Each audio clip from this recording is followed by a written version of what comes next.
Okay, I call this meeting to order, and welcome to the fourth meeting of the Annexation Task Force. I almost said fourth annual. I don't think we've been going at it quite that long, though. Anyway, the agendas and packets are available on the seats, and I know there are additional ones available in the overflow room as well, too.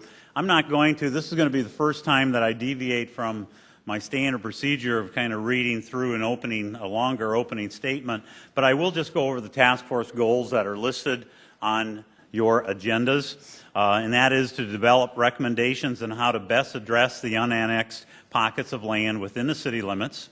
The recommendations resulting from this process may impact annexation of land not currently surrounded by city land as well. And this is an advisory group. They will be taking forth our recommendations from this task force to the City Council. It's only the full City Council that has the authority to make any final decisions on the process. And once again, one thing that I will emphasize, as I have in the past, we're just talking about the process, identifying a process that would be fair to all, not just the city, but to all the individuals that could potentially, and I emphasize potentially, be impacted by annexation.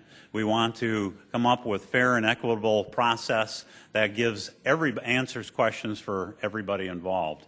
And so we will talk a little bit more about the timeline later on this afternoon, evening.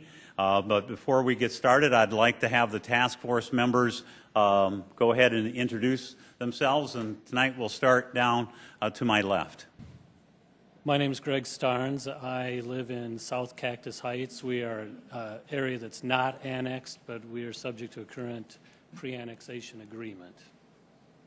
Marshall Selberg with the City Council in the Southwest District. And I'm Councilor Rick Kiley. Matt Metzger. I'm not in a particular subdivision. I'm south of 57th and Sycamore.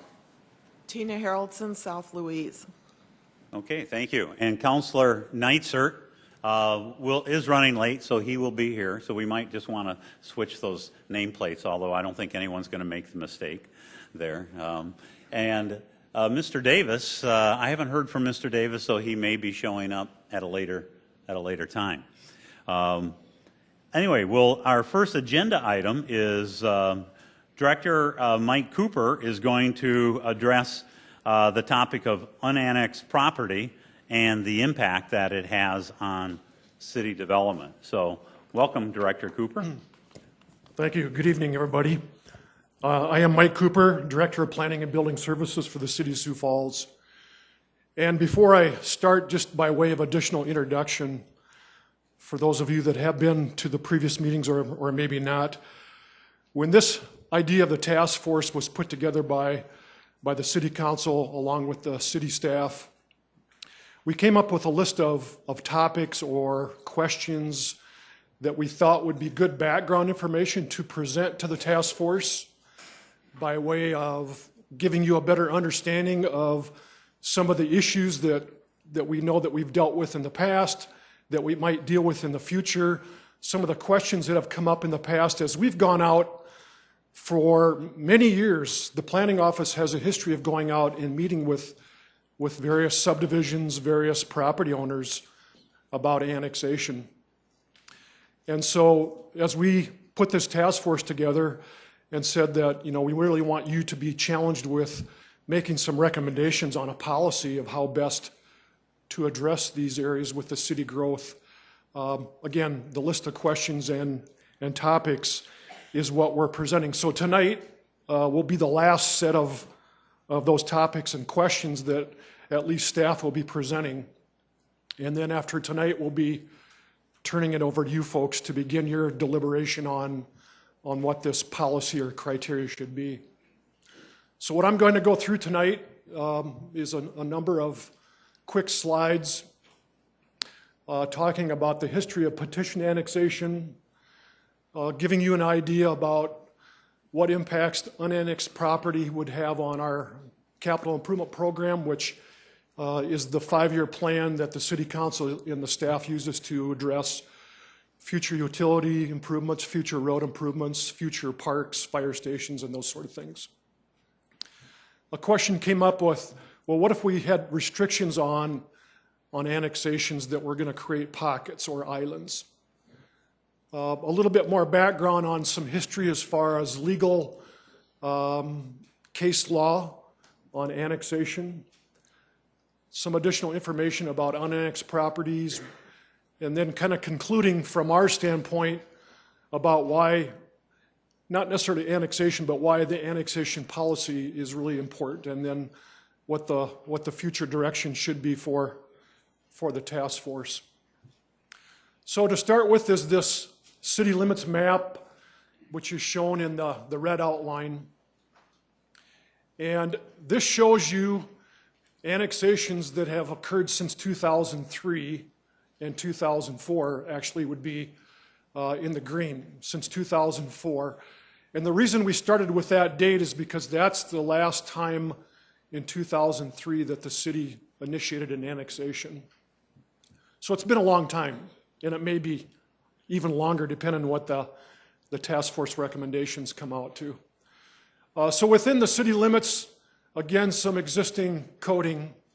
There are 41 areas that are not annexed that have some type of development on them.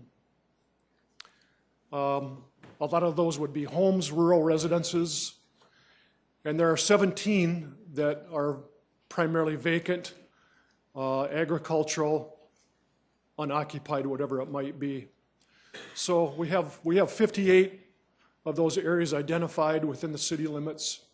And again, the breakdown between developed and vacant, we thought that was important to understand, because a lot of the discussion that we're going to have going forward with annexation policy and criteria is going to focus more on developed property versus vacant. Because in most cases, the vacant property is either owned or will be owned by some developer that will be voluntarily petitioning it for annexation. Whereas the developed properties, which are primarily single-family residential, those are the ones that we want to have more of a direction on how to handle those going forward. And then another bit of information to show on here is that those unannexed areas within the city limits that are surrounded in or boxed in blue have some city service available to them. It might be water, it might be sewer. There are 6 identified examples of that. So historically, the city has worked with unannexed properties that are impacted by development or by infrastructure improvements, and have put together various types of agreements with them. So that gives you just a little bit more background on the variety of situations that we're trying to deal with now, and then going forward with even more as the city limits expands outward. So let's talk about CIP projects. The Capital Improvement Program, the acronym for that is CIP. That goes out 5 years into the future. The City Council approves that on an annual basis. And for the most part, the capital improvement projects are water and sewer and roads. Those are the main types of development or construction projects that the city would be doing as part of our capital program. The road projects are primarily funded out of sales tax, and then the utility projects would primarily be funded out of utility user fees. This is kind of a busy map, but what we're trying to show on the upper right-hand side of the map, that legend, this is based on the current CIP, which is from 2017 through 2021. The different colors show different projects that are scheduled out in those 5-year increments. And then more specifically, we have the road and water and sewer projects identified as well within that 5-year timeline. So this gives us a snapshot, at least based on what we know today, of looking down the next 5 years. There's going to be a road project or a utility project that may impact property that's not currently annexed.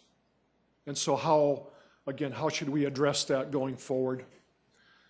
The other piece of this map that we wanted to clarify is that some of these pockets of unannexed land are surrounded by quite a bit of development, and some of them are surrounded by very little development. So we put together this color code that shows you in the range of 50 to 70%, 80 to 90%, and 90 to 100% of development around these pockets of land.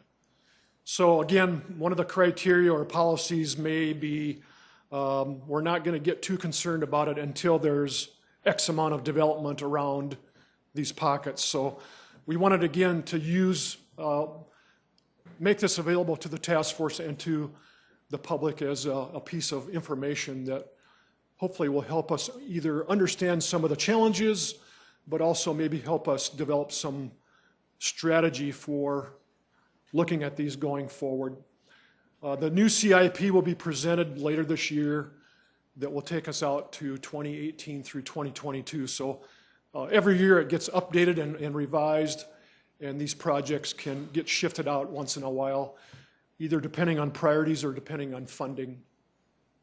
So again, the purpose of this exhibit is to give everybody an understanding that there is some impact to pockets, to unannexed land, as the city plans and constructs these infrastructure projects on an annual basis. What would be the impact of restricting annexations? So this came up with, if I'm a developer or I'm a property owner and I know that the land that I want to get annexed is identified as being within the city growth area, the city has said that they can provide utilities and other services to that land, and so I'm going to petition the city council to approve my annexation on a voluntary basis. But by doing that, I'm going to end up creating a pocket of unannexed land. So is the city going to take a negative viewpoint of allowing that to go forward? And so we put together some discussion points about that question. If you did limit those situations, obviously you're going to be limiting that property owner's rights that wants to develop and wants to annex that land.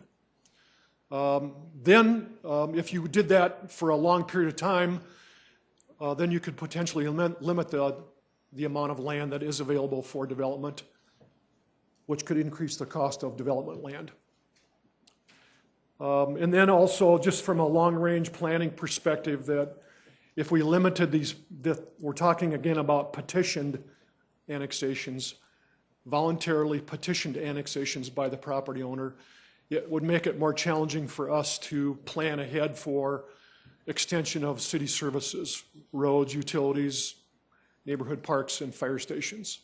So as you read through these bullet points, at least from our perspective, we can see some concerns about having a policy like that of limiting voluntary annexations that would create pockets. But it's a discussion item that the task force is going to be asked to look at.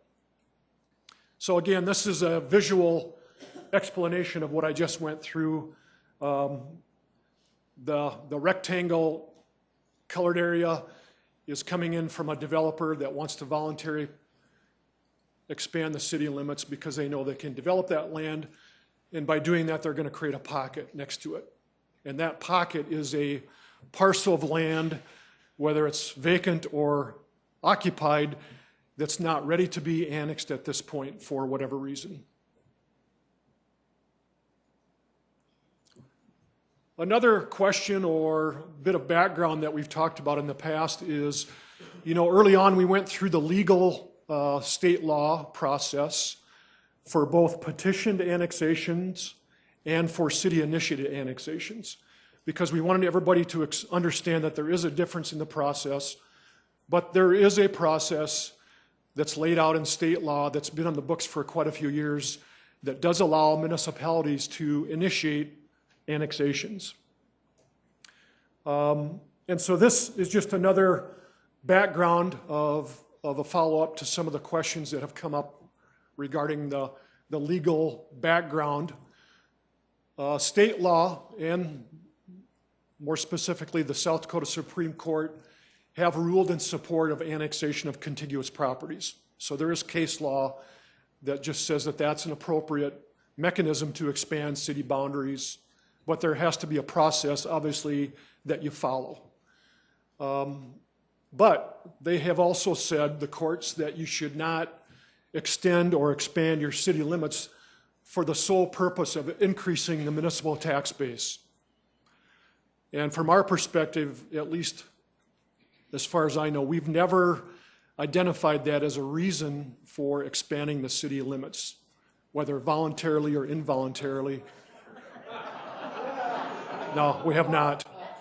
If I could just ask that you sit quietly, respectfully, Yep. and let Director Cooper address the information that he needs to address. What we've said is that if you are annexed, yes, your property taxes will increase, but we've never said that the reason that we want you annexed is because we want more property taxes.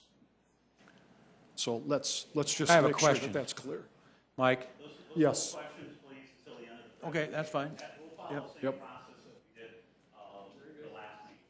So the courts again have said that a municipality, if the municipality is going to expand the city limits, they should not do it strictly for getting more property tax. That should not be their only motivation.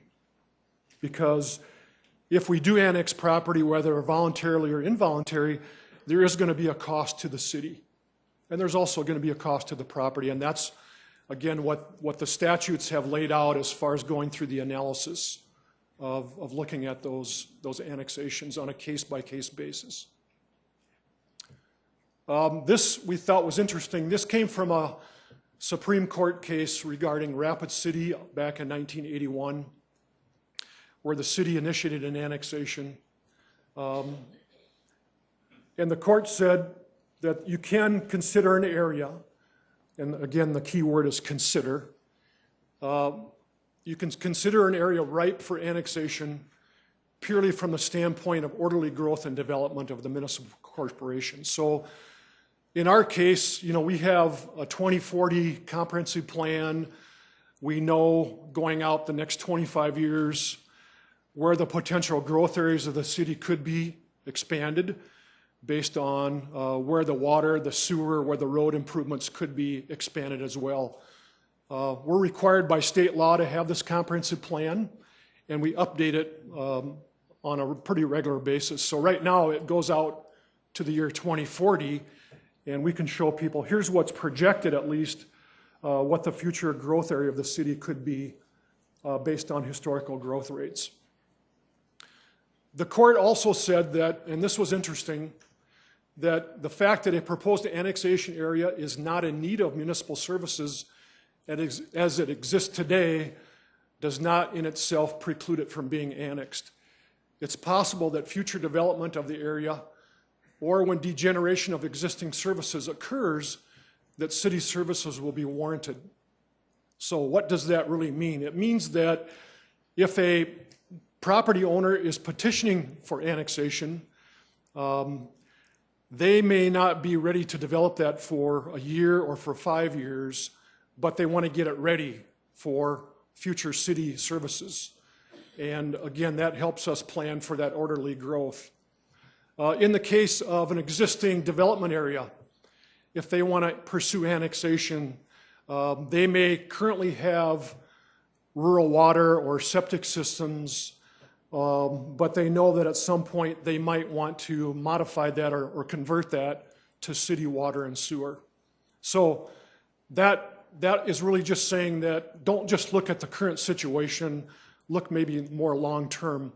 And I would say that I think this ties in pretty well with some of the previous work that we've done with neighborhoods on pre-annexation agreements. We've said that, we understand that this particular neighborhood is not ready today to potentially be in the city, but at some future point, let's come back and have that discussion again with them, depending on what things might trigger their interest in annexation. The last few meetings we've talked about a lot of financial impacts on property owners.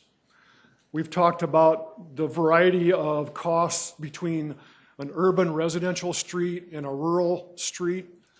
We've talked about fees for road maintenance, for storm drainage.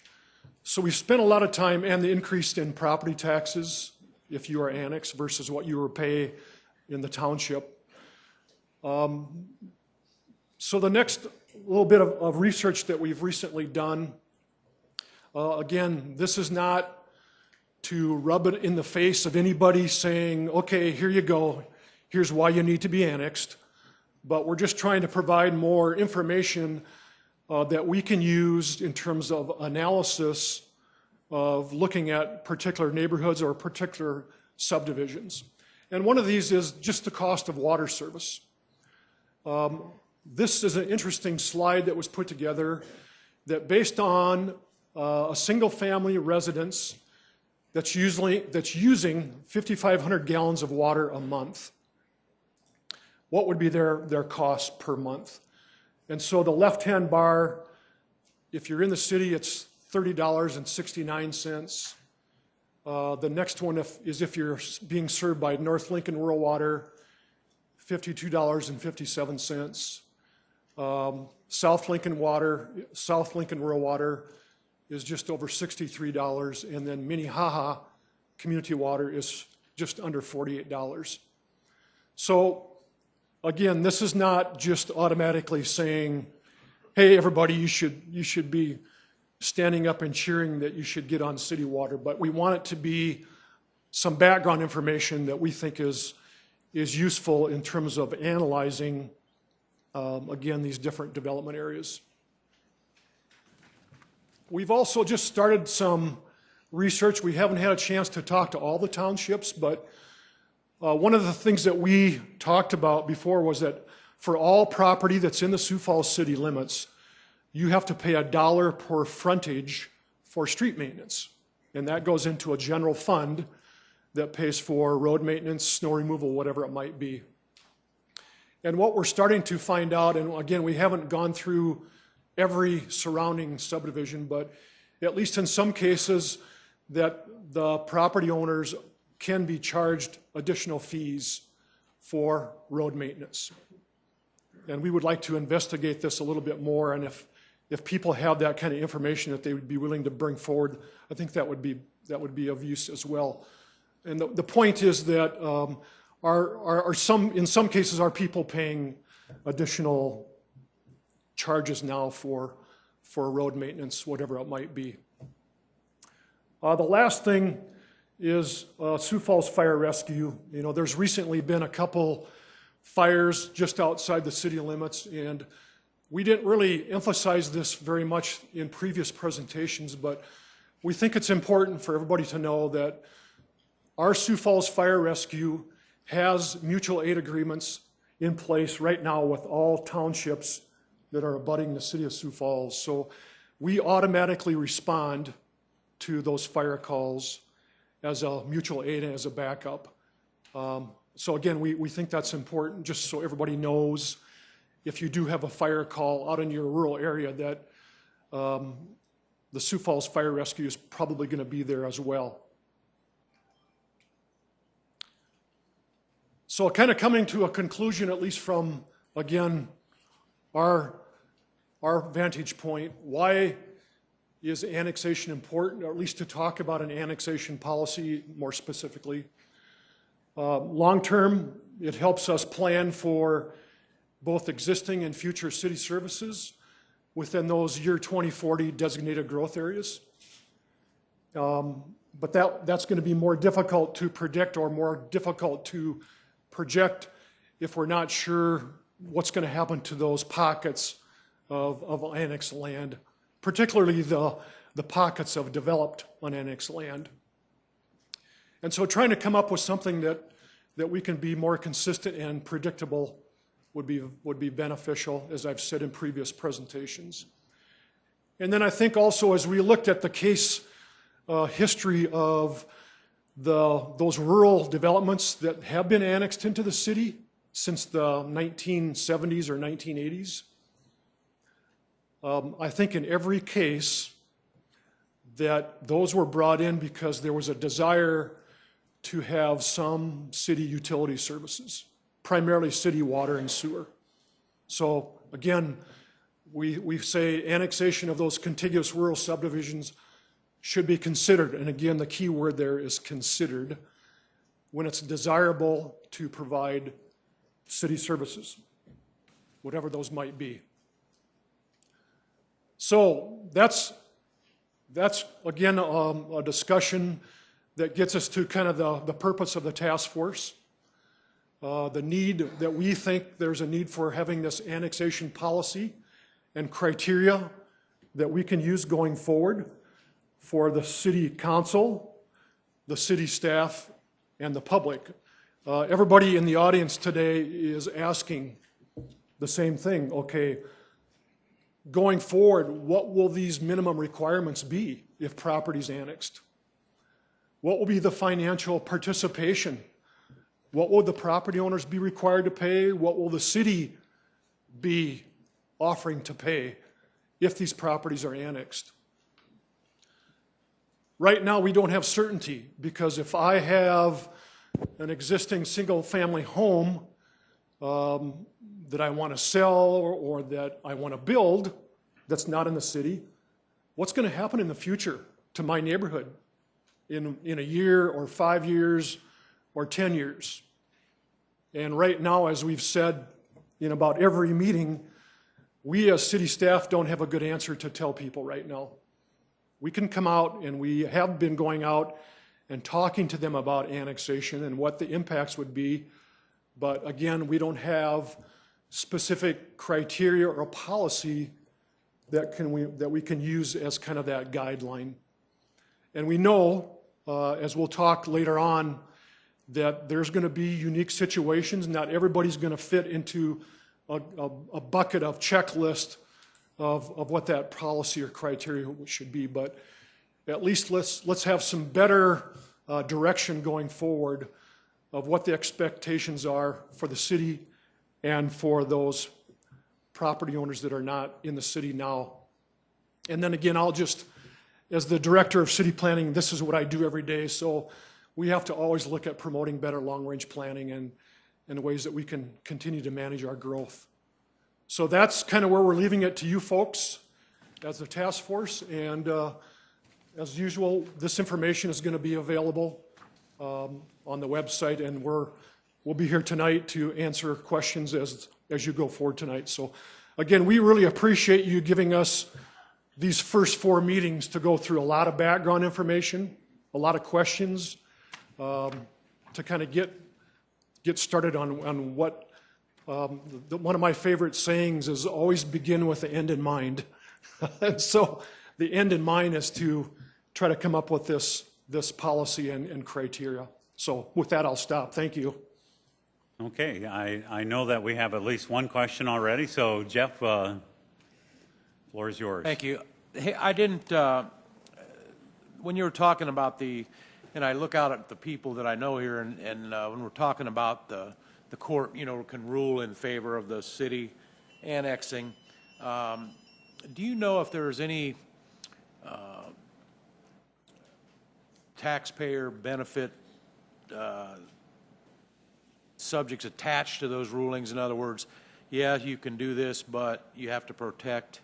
And the reason I ask that is I see the discomfort when we start talking about the courts getting involved in a forced annexation. Yep. I respect all the things you do. You're a great guy, and I know you wouldn't hurt anybody intentionally, but I'm wondering, when we talk about how the court ruled in favor of the city, was there an attachment to that ruling that said you can't do this or you can't do that, and you must protect? I think there was, a 23-page attachment to it. So yeah, there's more information than what I'm presenting you today, but I put that up there again to say that, again, whether we do or whether we not, but if a city in South Dakota initiates an annexation, there has to be a process that you follow, and it has to meet the legal requirements. That's all that I'm trying to say. I know that. I understood what you were saying. Yeah. I just would want the people to know that there may be more to that ruling than just, okay, you're annexed. Right, there's quite a bit more information, Okay. yes. Okay, thank you. Yep. Any other questions? Councilor Neitzer. I don't want anybody to feel singled out, so I won't say the road, but next year, there's a west side road that is going to be reconstructed near where I live, and you might be able to guess it, but I won't say it. Okay. There's a couple of properties that aren't annexed into the city that have frontage onto that road, and in light of your commentary about implications of unannexed land on capital improvement program projects, in a case like that, just what implications do you think there would be, or complications by having unannexed pockets along a corridor like that? So the response is that it depends on, because it depends on if it's vacant or developed. It depends on if there's existing driveways. It depends on what the existing right-of-way is. So if the city needs additional right-of-way for a wider road, when property is in the city limits, there's a process to acquire that property. If it's not in the city limits, we can't do that.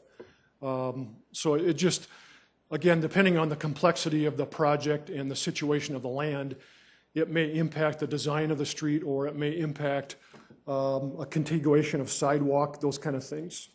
So those are some of the issues that we would just have to look at as we're going forward with these projects. Yeah, I was going to ask about the sidewalk, because under the way that our sidewalk program works, since they'd be on an arterial, but they would have, I mean, right now they have access onto the arterial. It's not at a quarter mile, so typically you would be charged for Sidewalk. They would pay for the sidewalk. So Yep.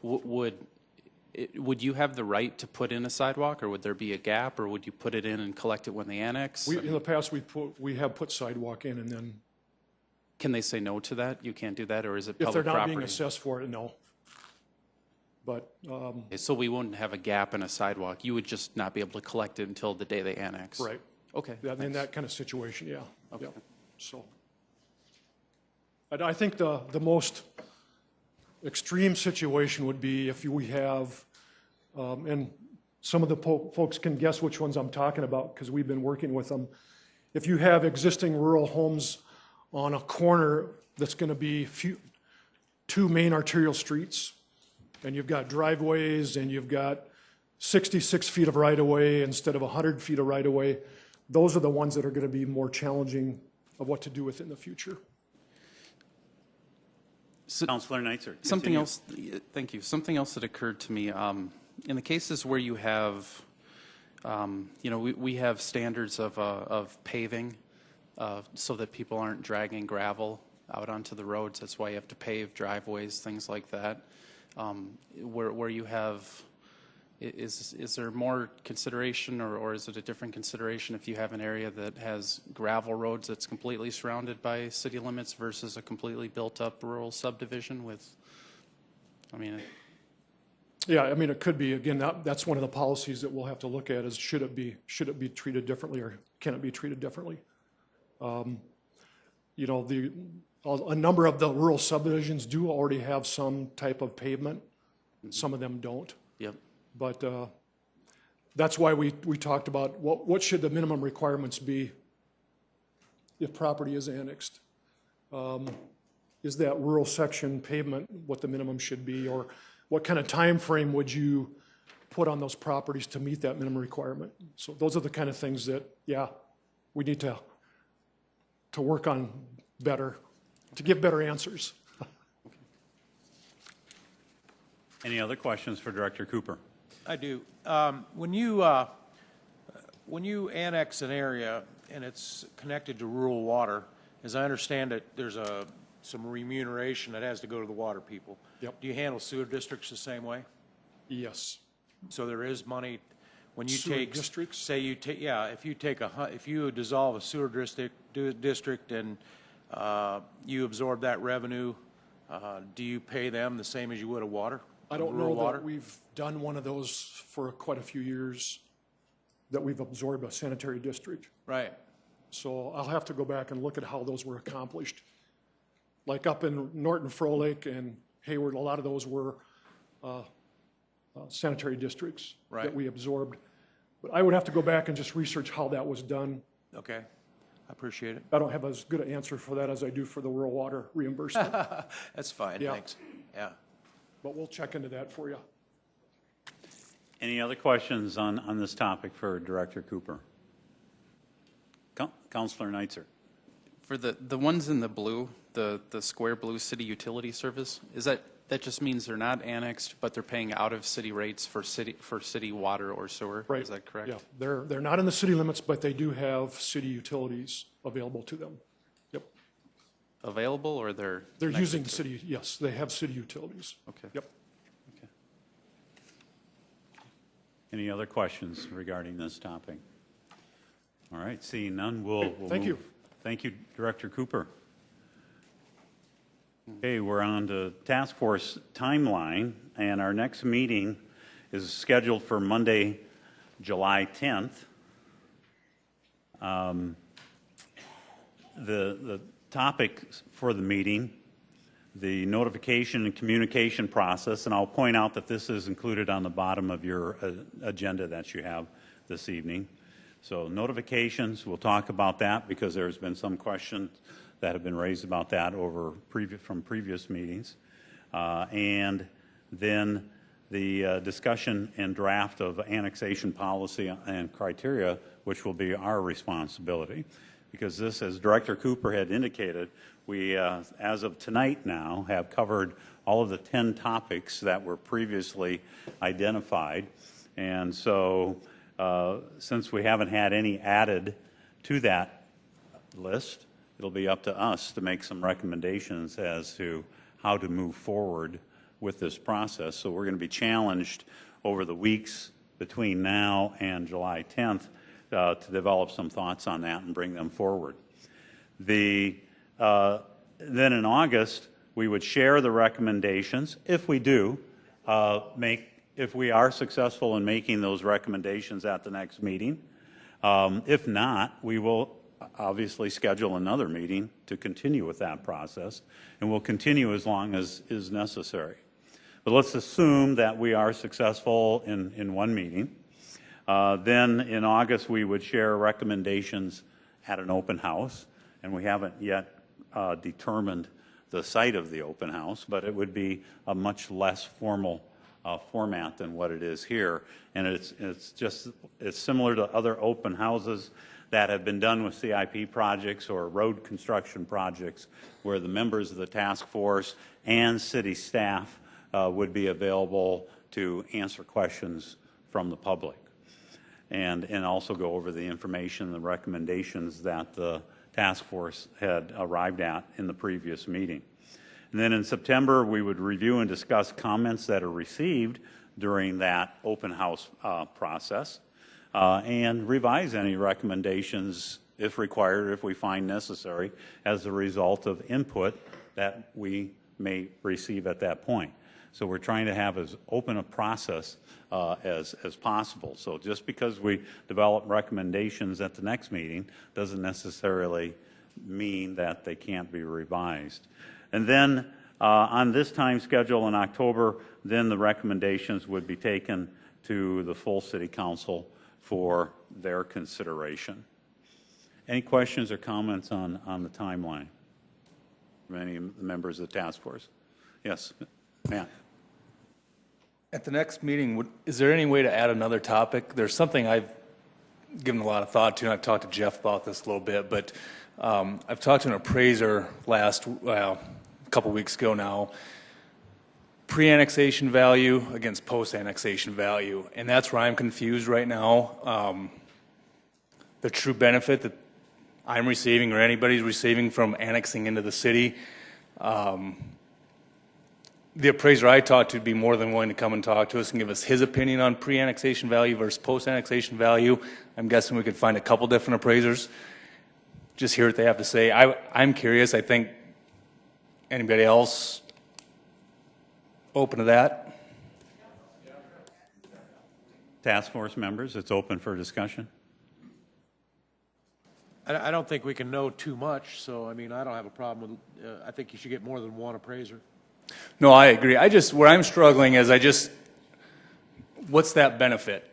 I just, And I've thought about, I've talked about it, and the only problem that I see in it, there's going to be specialized properties where the value goes way up, and there's going to be very few that the value goes down, or I don't know. I'm not an appraiser, but I agree with having an appraiser talk to us.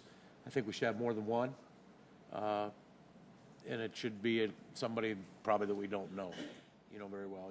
It's to just somebody with some accurate statistics would be good. Any other comments or discussion?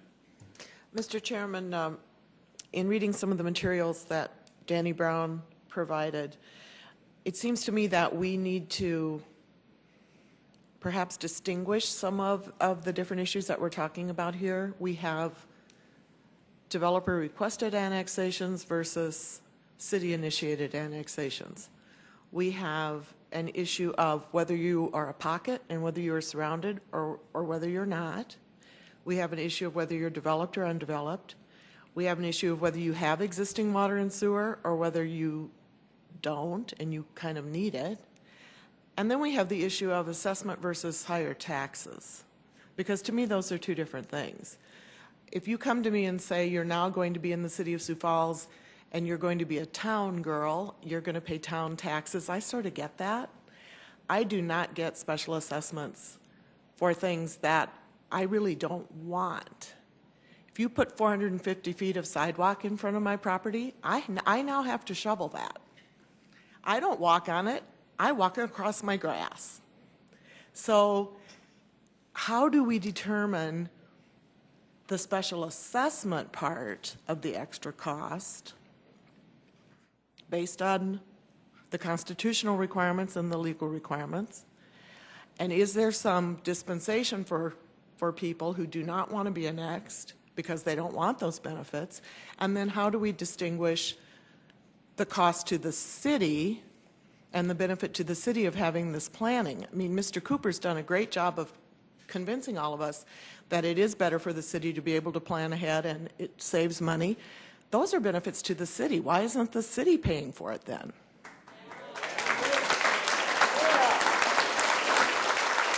Again, just please hold the applause or the boos or the laughter, whichever may apply, because it just eats up time. Sir, let us proceed. I would just like to have this dissected out a little more and maybe some more information on exactly what those different parts are, because I do think ongoing taxes are a different thing than those one-time big assessments, that especially someone on a limited income or on a fixed income cannot, they're going to have to sell the property. So I would just like to see that divided up a little more. I think we've kind of got everything all mushed together, and there might be some different things we could do with those different aspects.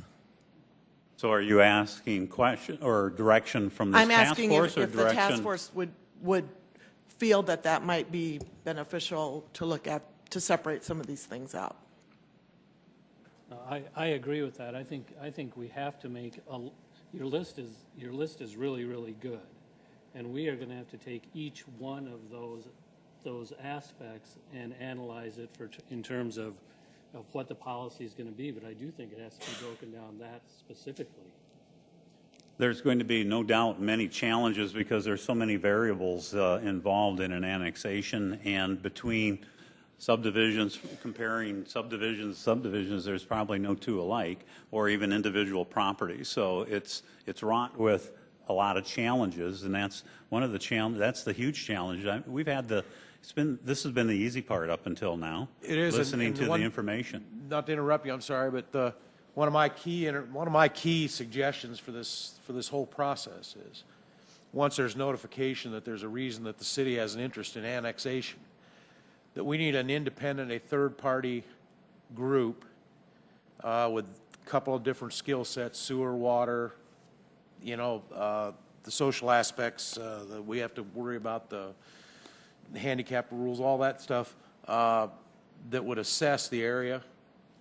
And what they would look at, in my mind, would be all the things in the area that would impact the cost. In addition to that, what they would do is they would review the surrounding area and see what the growth that impacts the cost of that area's annexation. In other words, if bad decisions were made around that area, whether it was engineering or whether it was just timing or on the part of the city or on the part of the people of resisting when it would have been way cheaper to go. I mean, you have to look at this thing both ways. I personally think that you need to have an independent group with the skill sets to evaluate that and then go to the city and the people and say, look, you did this and that's caused the grief in this area and it's raising the cost of, in other words, get the assessments down, figure out who shot John, and then divide the cost, appropriately, whether it's the cities. And you're right, if the city is going to assume tax base and water revenue and sewer revenue, they can share in some of the cost. If the appetite for development has surrounded an area and that area is suffering because of it, utility-wise, then that needs to be taken into consideration in the cost of annexation. That's one of my key recommendations is that you assess that all the impact of what's going on around that area, what's going on in that area, services that the people of their 2.5 cents of their sales tax has paid for, but they haven't received. In other words, there's some areas in the 62 places that they pay for fire protection and receive only from the sheriff's department, but yet they spend 98% of their disposable income in the city of Sioux Falls. There's a ton of considerations that I think in behalf of the people and in behalf of the city that make the thing make sense. I think you have to reduce it to some kind of a business level. So you're suggesting almost a kind of an arbitration for these annexations that aren't simple. Right, for the complicated ones where, and you're always going to. I think the more I've talked to all the people that I get emails from, that you're always going to have a few that want a lot, and this is America and a democracy, and ultimately majority is going to rule. Now, establishing how the vote's done is something to talk about. It's if you have an area that there's a big improvement on the street, those people, because of the intensity of the traffic on that street, it's done for them very cheaply. Their vote shouldn't count because their vote was influenced by that benefit. Now, do they have? Is there a negative to that? Sure, they live on a busy street, a lot of traffic. So I mean, there's pros and cons. But I believe that some group has to evaluate who did what or what impacted this and why is this assessment so much and why is this one so little? Gain pre-annexation value versus annex value, all those things into consideration, and then go with I think you can make a formula to come to the council, or to say this is what's happened, this is why it costs so much, and this is what we need to do. Any other thoughts or comments on just simply how to proceed? Well, I think that's a terrific idea. I mean, the last two, we've got a couple topics for probably an additional meeting or two, which I think we all kind of figured once we started this that we were going to wrap this up in a couple of months and a couple meetings. Probably wasn't going to happen. So I think people are still obviously a long ways from satisfied with questions of what's in this for them and why is it good for them, and we've got some work to do yet. So good suggestions. And to echo what you said, I don't think we would have this many people this concerned about this if there wasn't something going on that is just rubbing people the wrong way. And is that really necessary? And if it can be explained or handled in a way that people can see the benefit to them or can see the benefit to their city, we all want Sioux Falls to continue growing and becoming the great city that it's becoming. I don't think anyone that I've heard on this group has criticized the quality of Sioux Falls, and we all want that. But I think we need to respect some individual rights and at least look at them.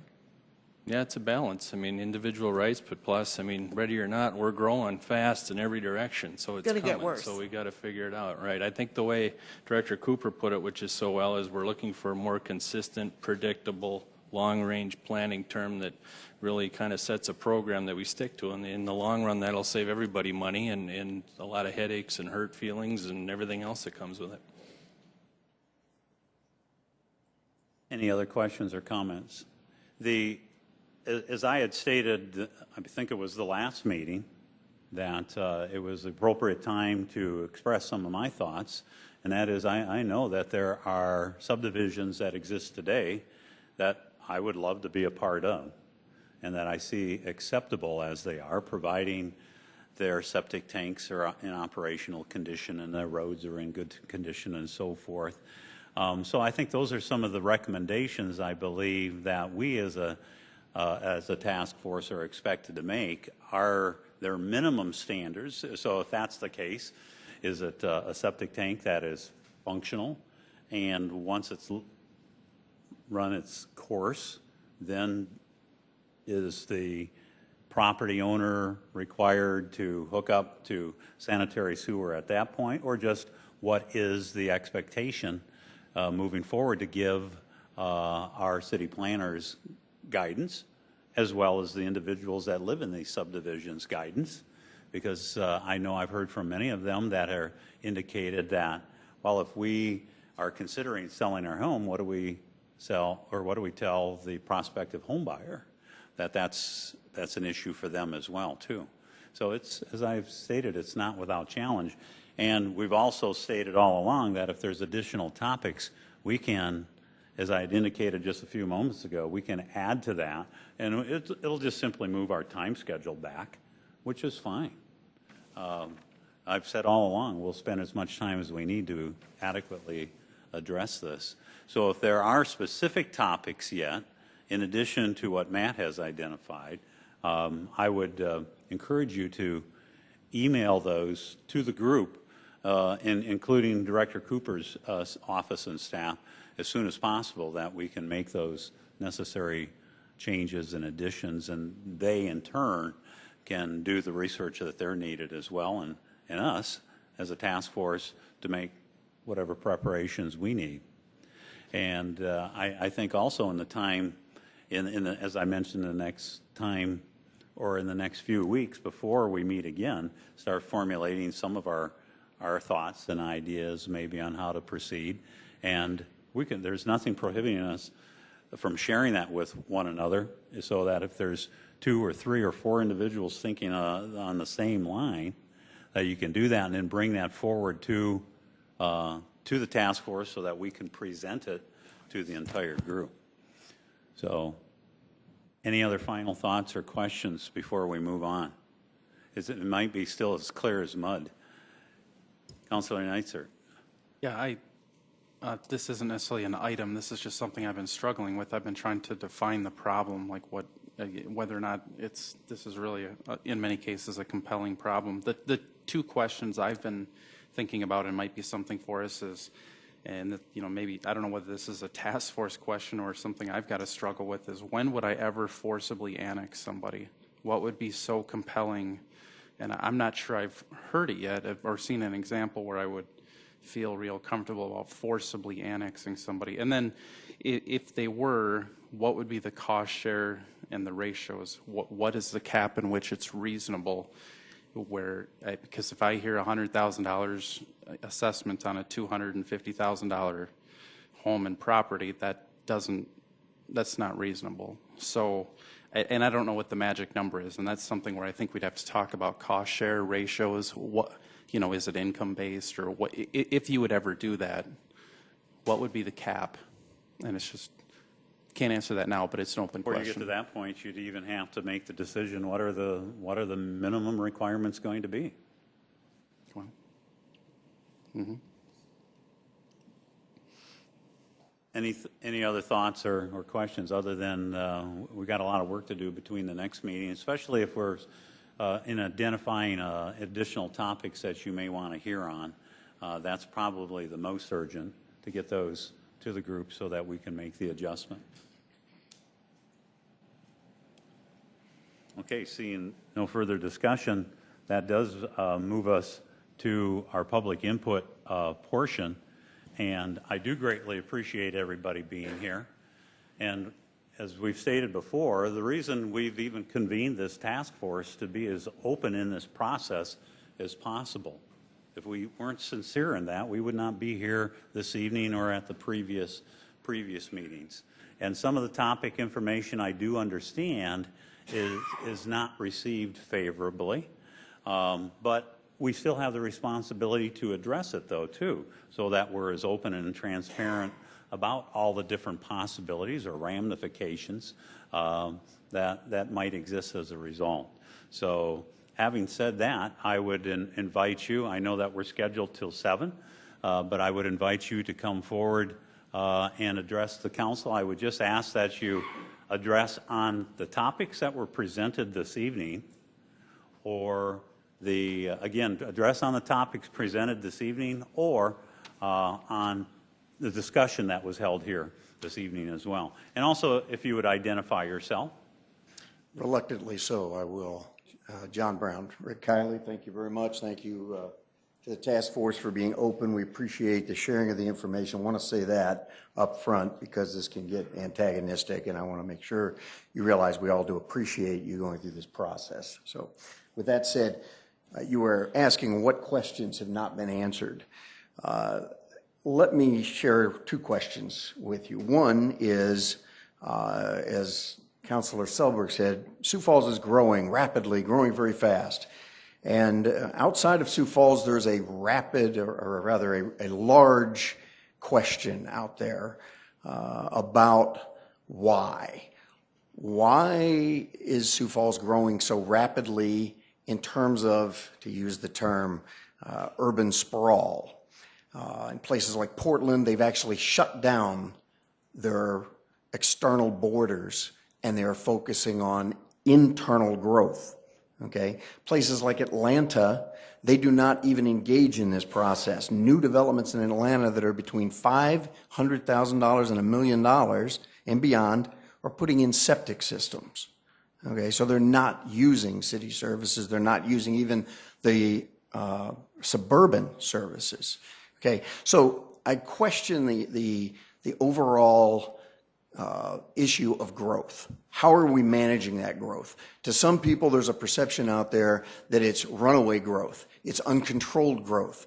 And for some others, the question is, why is Sioux Falls growing when it seemingly can't control and handle what it has now? You take a look at some of the conditions of the roads in various places. Just go down 26th and count the number of grates where the water runoff is supposed to occur. There's literally rebar sticking out of half a dozen of them. So there's a lot of things that need to be dealt with. And so the perception is, why doesn't Sioux Falls take care of that instead of focusing on everything else? Just to let you know what that perception is. Second question. If Sioux Falls does proceed with, say, a forcible annexation, and the second portion regarding the assessment does not come through in Sioux Falls' favor, who's on the hook for the costs? For instance, in our area, the estimates have come in $15 to $20 million.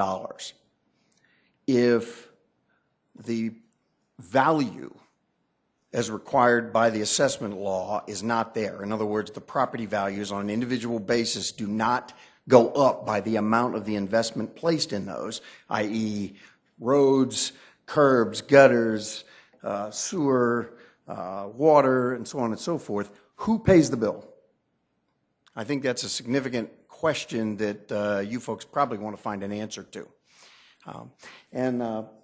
Finally, the one thing that has come out of this to a large number of us, we have a steering committee, we have a group that's meeting on this whole issue. It's gotten pretty active, and we do appreciate you actually bringing this to the forefront, for that matter, because we too want the uncertainty resolved.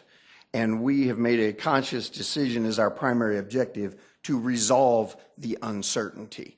And I'm sure that the other communities, the other 61 communities, also want that uncertainty resolved.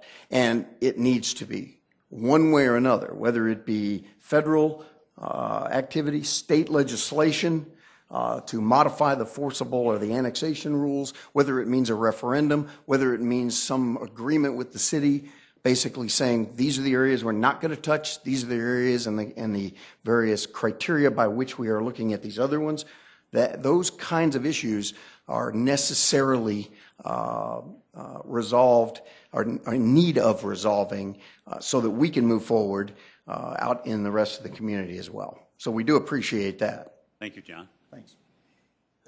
Anybody else like to address the task force? There's a young lady coming forward now, sir. If you would just wait, and then you're on deck, as they would say in baseball terms. You're very kind, young lady. Anyway, I am Josie Alpers. I am from Split Rock Heights. We are a pre-existing, fully developed community. We pay property taxes. We pay for all the services that we receive. We receive no city services. The CIP talked about sewer, water, and roads. We don't have sewer. We have all septic. We have water, rural water, and you don't need to go through us for roads. So you've already gone around us for the sewer, and we already have our pre-existing water. The main thing I wanted to discuss this evening was the cost to us, even if it is completely paid for by you. If we are annexed and you give us all our special services, just the cost of sewer to each individual homeowner, besides the actual cost of running the pipe. For example, it was discussed that a 3-foot trench would be made, but they would need to clear out 6 feet on either side of this 3-foot trench in order to place the sewer line on our personal property. This 15-foot path would be created either in our front yards or in our backyards. We don't know, because we don't know whether you're going to place it down the road or in a gully behind us, which I don't believe you have the current ability to do so. If that is done, then that will cause tremendous destruction to our properties. The other thing that occurs is that we are responsible for removing septic tanks when they're no longer in use because it's a safety hazard. That's about $5,000.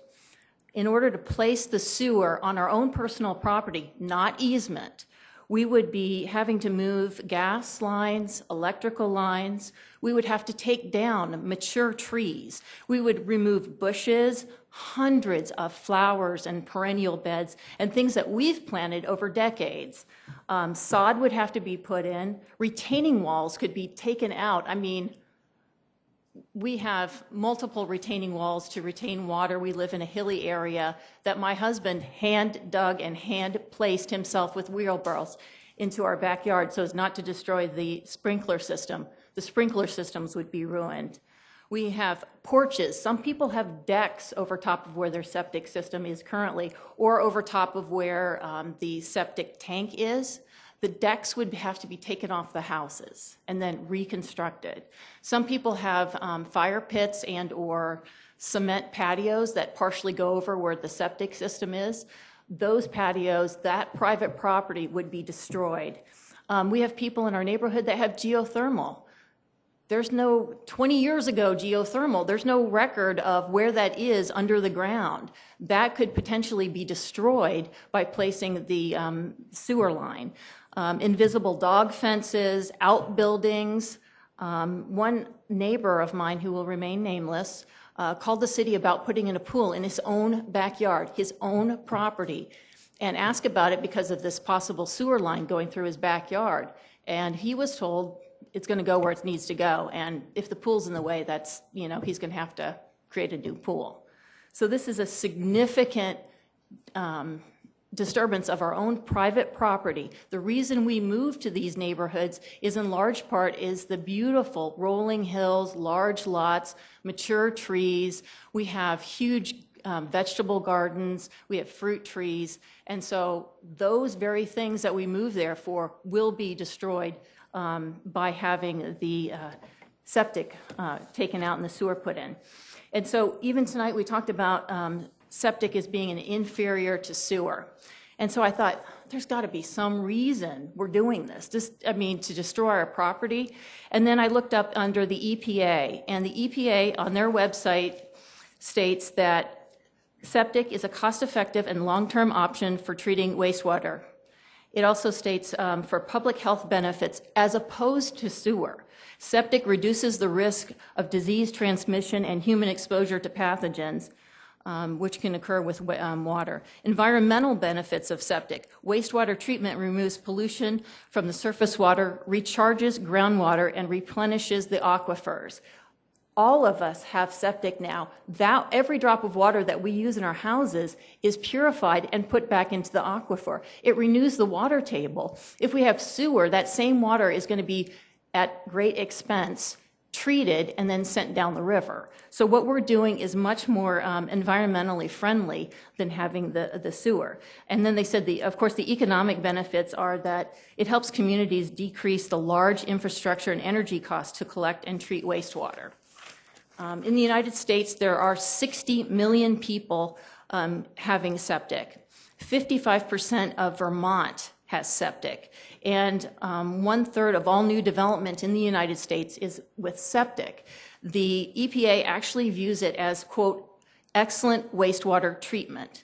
And so my question for you is, why would it ever be needed to destroy our personal property to put in an inferior method of treating treating waste?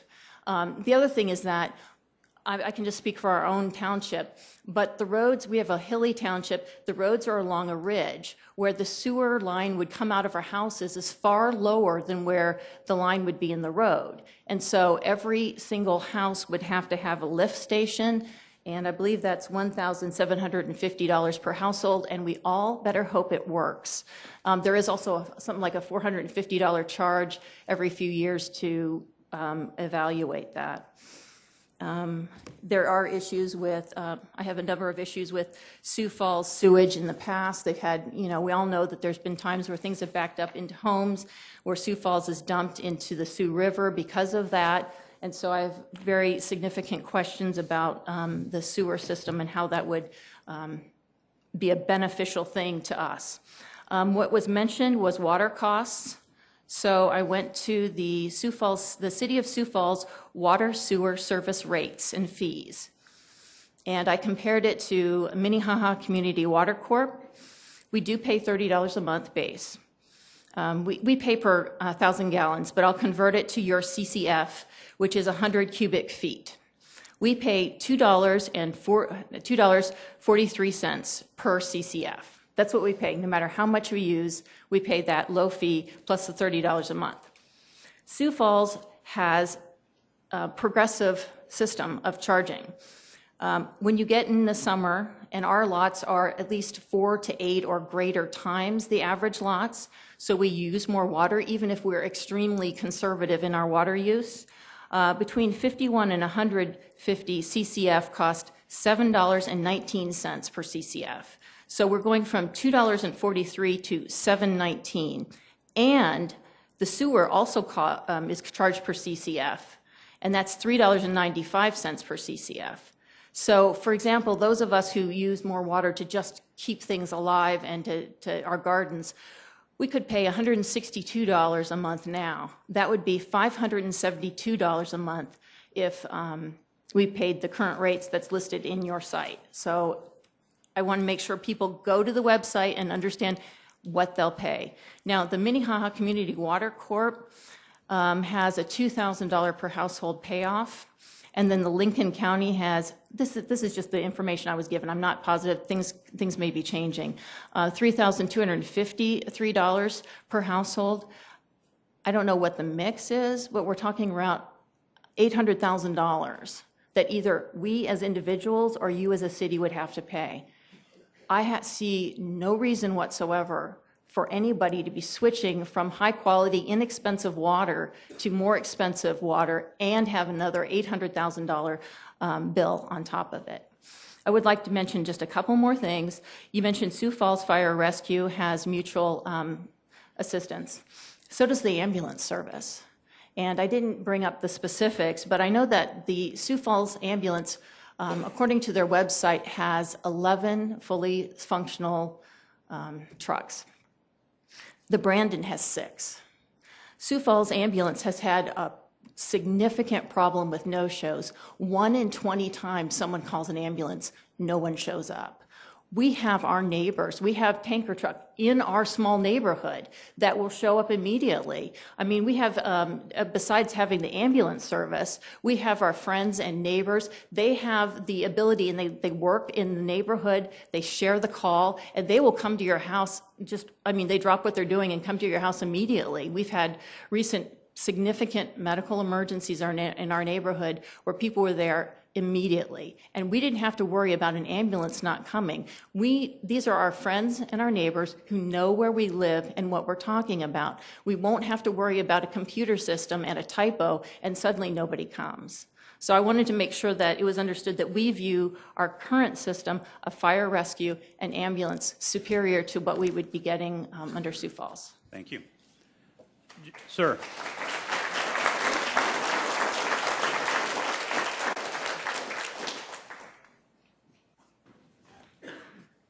My name is Harry Sewell. I live in Split Rock Heights. There was quite a discussion over the streets in Split Rock Heights, and they are nice, the asphalt. Now, if them people don't think that sewer is going to go down the middle of that street or on one side of it, they're badly mistaken. That's where it's got to go. And then if it goes down the gutter on one side, they got to cut across the road all the time. So that road is going to be gone. And me and 2 other guys started the sewer and the water board in Brandon, South Dakota. We went door to door, got all the permission to do it. We got a grant from the government to do it. We put in the sewer, we put in the water, we put in the water tower, we put in the wells, we put in the lagoons, and did not charge them people 1 penny. The only penny they got to pay was when they got their first bill, and that's all they paid was the bill from then on. And I don't see why the city can't do the same thing. Now, as far as the sewer, the laws might have changed from then until now, but then we could force the people to hook to the water, but we could not force the people to hook to the sewer. Thank you.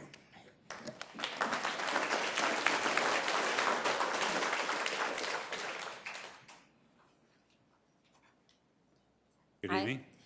My name is Linda Gallo, and I live in Split Rock Heights. And I would assume that most all of you have been in our area and know what we're talking about here. I hope if you haven't, that you would come visit us. We would love to show you around, show you our neighborhood, show us some of these concerns that we have. I know at the last meeting, some did say they have friends out there, they've seen the area. But if you haven't seen it, please come. We would love to make an appointment. Come next week. Come, I would love to know when you're available, and we would be happy to show you around. Linda, thank you. Anybody else have comments that they'd like to make to the task force? If you don't mind, I have a question. You got to identify yourself, sir. I'm Paul Klein. I live in Split Rock Heights. I had Freon put in my air conditioner last week. The person that did it said, "Where's your city sticker?" And I said, "What are you talking about?" He said, "In the Sioux Falls, you have to have a sticker." I said, "Well, I'm not in the city limits." And I said, "Why?"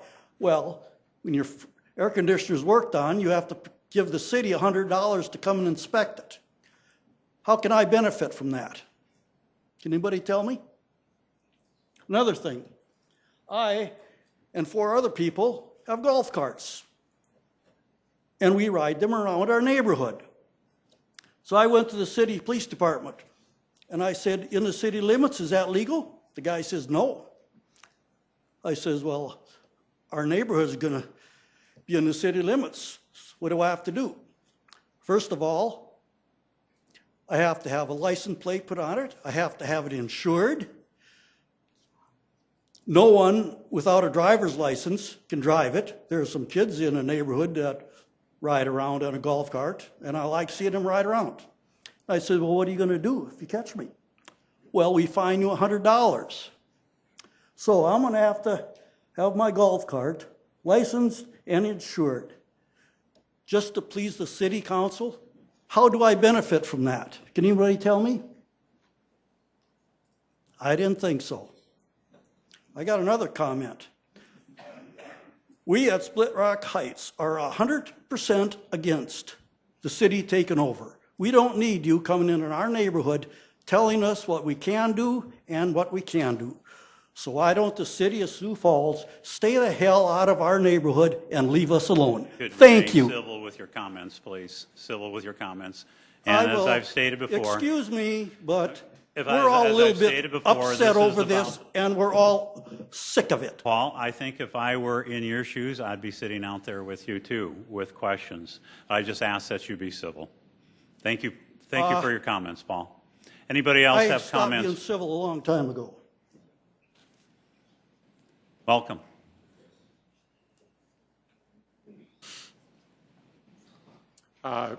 Excuse me, Greg Johnson, and I'm sorry, I'm from Split Rock Heights also. We're a little passionate about the topic, you might be able to tell. I don't have rehearsed or written down comments, but I just want to reinforce some of the early commentary by the panel, because we were talking the other night, and it's fairly confusing to us as to what is the process that we would be going through, and when do we get information, when do we get notification, when do we have real information and facts to deal with. And I like the suggestion of the arbitration or a panel that would gather that information so we would have it in a timely manner so we can react in an appropriate fashion. So one suggestion I would make, I guess having a background in science and some in engineering, I like to look at processes and I like to look at diagrams. So if it would be possible in some way to translate the law and the process that's divided in a law into some type of a graphic or multiple graphics that a number of us could understand, I think that would be very beneficial for many people. Perhaps it could be something that could be shown at an open house. Okay. So. Thank you, Greg. Any other comments or? Okay, seeing none.